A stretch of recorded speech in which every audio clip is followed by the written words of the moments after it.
धनतेरस की कहानी। एक बार भगवान विष्णु मृत्यु लोक के भ्रमण हेतु जाने लगे तो लक्ष्मी जी भी साथ चलने की जिद करने लगी। विष्णु भगवान ने कहा, मुझे तो सृष्टि के पालन हेतु जाना है, आप चलकर क्या करोगी। लक्ष्मी जी नहीं मानी और उनके साथ चली गई। घूमते हुए कुछ देर बाद विष्णु जी ने लक्ष्मी जी से कहा कि मैं किसी काम से दक्षिण दिशा की ओर जा रहा हूँ, तुम उधर मत देखना। यह कहकर विष्णु भगवान चले गए। समय बिताने के लिए लक्ष्मी जी पास के सरसों के खेत से फूल तोड़कर श्रृंगार करने लगी और गन्ना तोड़कर खाने लगी। विष्णु भगवान जब वापस आए तो लक्ष्मी जी को गन्ना खाते देखकर क्रोधित होकर बोले, बिना पूछे गन्ना तोड़कर खाने के कारण तुम खेत के किसान की 12 वर्ष तक सेवा करो।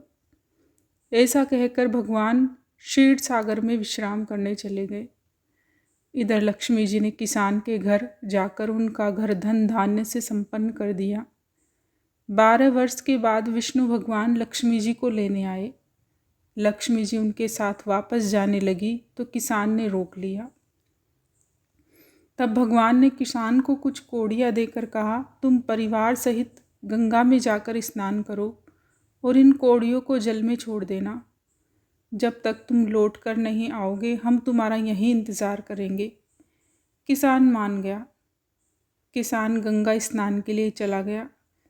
किसान ने जैसे ही गंगा स्नान करके कोड़ियाँ जल में डाली, वैसे ही पानी में से 4 हाथ बाहर निकले और कोड़ियाँ लेकर चले गए।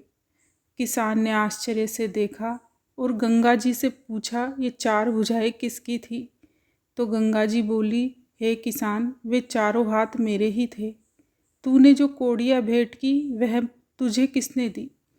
किसान बोला, मेरे घर एक महापुरुष आए हुए हैं, उन्होंने दिए। गंगा जी बोली, तुम्हारे घर महापुरुष आए हैं वो भगवान विष्णु है और जो स्त्री है वह लक्ष्मी जी है। तुम लक्ष्मी जी को मत जाने दो, अन्यथा तुम पहले की भांति निर्धन हो जाओगे। किसान जब वापस लौट कर आया तो भगवान से कहने लगा कि मैं लक्ष्मी जी को वापस नहीं जाने दूंगा।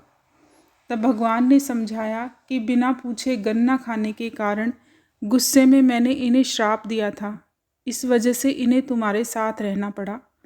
लक्ष्मी जी वैसे भी चंचला है, ये एक जगह नहीं टिकती है। बड़े बड़े राजा महाराजा भी इनको नहीं रोक पाए हैं। किसान हट करने लगा तो लक्ष्मी जी ने कहा कि हे किसान, यदि तुम मुझे रोकना चाहते हो तो सुनो, कल धनतेरस है, तुम अपना घर स्वच्छ रखना, रात्रि में घी का दीपक जलाकर रखना, तब मैं तुम्हारे घर आऊँगी। उस समय तुम मेरी पूजा करना, मैं तुम्हें दिखाई नहीं दूँगी। किसान ने कहा, ठीक है, मैं ऐसा ही करूँगा। यह सुनते ही लक्ष्मी जी 10 दिशाओं में फैल गई। दूसरे दिन किसान ने लक्ष्मी जी के कहे अनुसार पूजन किया। उसका घर धन धान्य से परिपूर्ण हो गया। उस दिन से वह हर वर्ष धनतेरस के दिन माता लक्ष्मी का पूजन करने लगा। उस किसान की तरह सभी लोग धनतेरस के दिन पूजा करने लगे। हे माता लक्ष्मी, आपने जैसे किसान पर कृपा बरसाई वैसे ही सब पर बरसाना, कहानी कहने वाली और कहानी सुनने वाले पर भी। बोलिए लक्ष्मी माता की जय।